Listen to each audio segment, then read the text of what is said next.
Good evening students, Radhe Radhe. आज हम समझेंगे अंतः एकांतर कोण, बाह्य एकांतर कोण क्या है। देखिए, जब दो रेखाएं ऐसा हो जो टच ना करे एक दूसरे को बढ़ाने पर आगे या पीछे, तो उसको बोलते हैं समांतर रेखा। यहाँ पे ए बी और सी डी समांतर रेखा है और पी क्यू जो है यह तिर्यक रेखा है। ठीक है, देखिए तो यहाँ पे देखिए, तो अगर आपसे कोई पूछा जाए कि अल्टरनेट इंटीरियर एंगल कहाँ पे होता है, या कोई आप मैथ बना रहे हैं, जैसे देखिए यहाँ पे एक मैथ हमारे पास है, ठीक, इसका मान 70 है, इसका मान पूछा गया कितना है।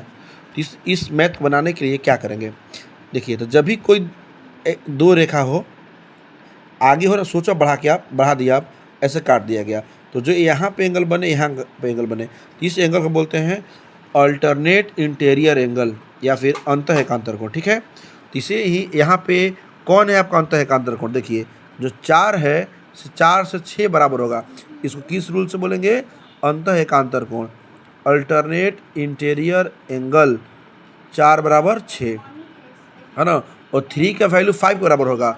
ये नहीं कि 3 5 बराबर होता है, ये 3 का जो वैल्यू है जो भी है 50 60 70 और 5 के यहाँ के बराबर होगा। इसको कौन सा नियम बोलेंगे, अंतः एकांतर कोण अल्टरनेट इंटीरियर एंगल।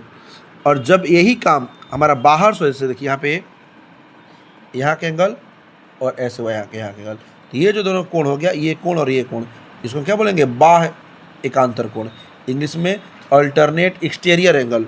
यहाँ पे कौन है अल्टरनेट एक्सटीरियर एंगल आपका 1 से 7। कहीं भी ऐसा काम आ जाए जिसका आप एक मैथ यहाँ बना रहे हैं बाबू, और यहाँ पे मान दिया 70 और यहाँ का मान पूछा जा रहा है आपसे यहाँ का मान, तो क्या लिखेंगे, ये दोनों इक्वल है, किस रूल से इक्वल है, अल्टरनेट एक्सटीरियर एंगल, बाह्य एकांतर कोण।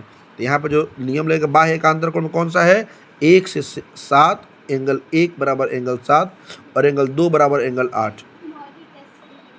ठीक है, इसी एंगल 2 बराबर एंगल 8 है ना, 2, एंगल 2 बराबर एंगल 8 हो जाएगा। और देखिए यहाँ पे दिया है कि करस्पॉन्डिंग एंगल संगत कोण, ये कौन है, तो यहाँ पे देखिए ये 2 और ये 6, मतलब कि जब कोई दो रेखा काटे ऐसे और जो यहाँ पे कोण बना और यहाँ पे कोण बना, ये दोनों इक्वल होगा, इसका रूल होगा संगत कोण होगा, करस्पॉन्डिंग एंगल। इस फिगर में कौन है, 2 से 6, angle 2 equal to angle 6, angle 1 से angle 5, angle 1 equal to angle 5 और angle 4 equal to angle 8, angle 4 equal to angle 8 और एंगल 3 इक्वल टू एंगल 7 होगा, है ना। ये कौन सा नाम हो गया इसका, करस्पॉन्डिंग एंगल या संगत कोण हो गया। मतलब जब दो रेखाएं कहीं काटे तो ऐसा रूल लगेगा संगत कोण का। अब यहाँ पे हमारे पास अपोजिट एंगल, सम्मुख कोण आपको बताया गया है, जब इसे क्रॉस हो जाए आमने सामने कोण बराबर होंगे, सम्मुख कोण अपोजिट एंगल, वर्टिकल अपोजिट बोलते हैं इसको, है ना। तो कौन, देखिए यहाँ पे 1 से 3, तो लिखेंगे हम लोग angle 1 equal to angle 3, angle 2 से एंगल 5 वर्टिकल अपोजिट है, सम्मुख कोण, तो एंगल 2 इक्वल टू एंगल 4। यहाँ पे 6 से एंगल 8 इक्वल है, 6 इक्वल टू एंगल 8 और यहाँ पे आपका एंगल 5 से एंगल 7 इक्वल है, तो एंगल 5 से एंगल जो हमारा है 7 क्या हुआ, इक्वल। और कभी कभी ऐसा मैथ देखिए आपके पास बनाते बनाते आ जाएगा कि यहाँ का मान 70 है, यहाँ का मान निकालिए, क्या होगा। देखिए इस मैथ को कैसे बनाएंगे, ठीक है, यहाँ पे 70 और यहाँ पे x। इसी बार 10 क्लास देखिए मैथ आया था एग्जाम बोर्ड में, ऐसा दिया था, यहाँ पर 2x + 10 और यहाँ दिया 3x + 40, क्या होगा भाई, कैसे बनाएंगे। तो ये एंगल एक यहाँ पे है, एक एंगल यहाँ पे है, इसमें यहाँ पे 70 है, यहाँ का मान पूछा गया है। तो जब ये एक तिर्यक रेखा के एक तरफ कोण हो, तिर्यक रेखा के एक तरफ के कोणों का योग जो होता है वह 180 होता है। जब दो लाइन को कोई काट दे पैरेलल को, तो उसको बोलते हैं ट्रांसवर्सल लाइन, तिर्यक रेखा। तो इसके एक तरफ के कोणों का जो योग होता है वह 180 डिग्री होता है।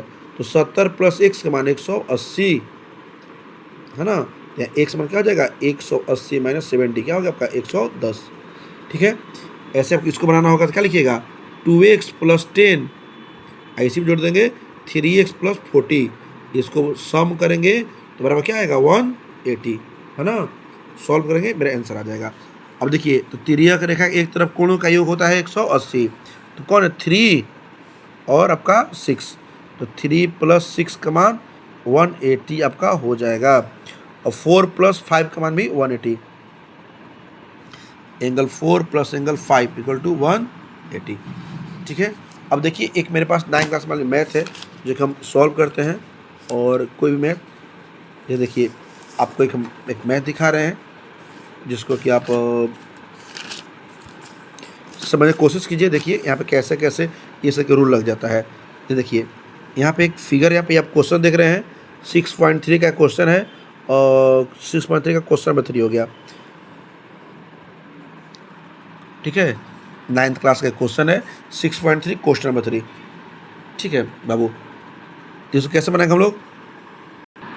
देखिए यहाँ पे दिया गया है कि ए बी और ये डी ई पैरेलल है, A B parallel D E, है ना। और एंगल ए का मान दिया है 35, ए मतलब बी ए सी बोलो चाहे बी ए आप ई बोलो। ठीक है, और एंगल डी इसका मतलब दिया है 53, मतलब ई डी सी बोलो चाहे सी डी ई बोलो, कोई भी आप बोलिए, है ना, बराबर बात है। अब देखिए क्या हुआ रहा है, ऐसा लाइन है और इसको ऐसे काटा गया है, और यहाँ का मान आपको दिया गया है 35। तो सबसे पहले हम यहाँ का मान निकालेंगे। अभी आपने देखा कौन सा रूल यहाँ लग रहा है? देखिए ऐसे दो पैरेलल लाइन है, इसको काटा गया है, तो यहाँ का कोण यहाँ का कोण, इसको बोलेंगे अल्टरनेट इंटीरियर एंगल से ये रूल लग रहा है ना। तो लिखेंगे कि angle B A E equal angle A E D, angle A E D, है ना। तो आपका जो यह लिख देंगे कि अल्टरनेट हमारा इंटीरियर एंगल है, हिंदी में लिखना होगा तो अंतः एकांतर कोण है। ठीक ना। चलिए अब हम लोग क्या करेंगे कि हम लोग यहाँ देख लिए कि हमारा जो है ए ई डी का मान क्या हो गया 35, ये 35 में क्या हो गया 35। अब आप देखिए यहाँ क्या फिगर मामला मेरे पास आया, यहाँ का मान 53 है, यहाँ का मान 35, ये हमसे फाइंड करने के लिए बोला गया है। कि ट्रायंगल में तीनों एंगल का सम क्या होता है 180, इसलिए angle D plus angle E और इस सी के क्या बोलिएगा डी सी ई चाहे ई सी डी, है ना, ई सी डी बराबर 180। इसका मान मेरे पास है 53, इसका मान मेरे पास है 35, इसको फाइंड करना है, निकालना है ना।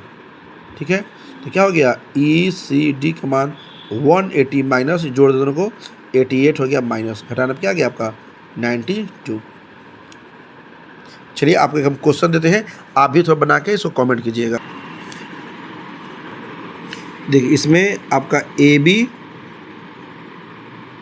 पैरेलल सी डी है, और आपको यहाँ एक्स का मान निकालना है, और यहाँ पे भी आपका A B parallel P Q है, और यहाँ पे 30 दिया, यहाँ पे 60 दिया, और यहाँ एक्स का मान निकालना है आपको।